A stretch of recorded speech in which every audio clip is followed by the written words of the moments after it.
ईडीनं केजरीवाल यांना 9 वेळा समन्स बजावले, पण केजरीवालांनी ते बेकायदेशीर असल्याचं सांगत फेटाळून लावले.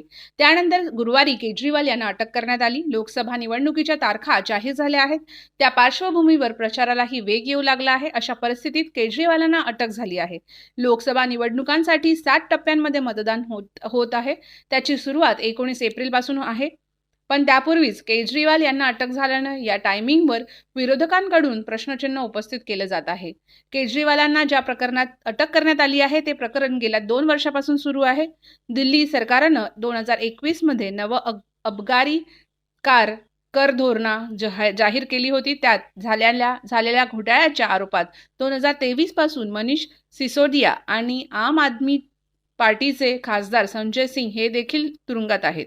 याच वर्षी जानेवारी महिन्यात झारखंडचे माजी मुख्यमंत्री हेमंत सोरेन यांनाही ईडीनं मनी लॉन्ड्रिंग प्रकरणात अटक केली आहे.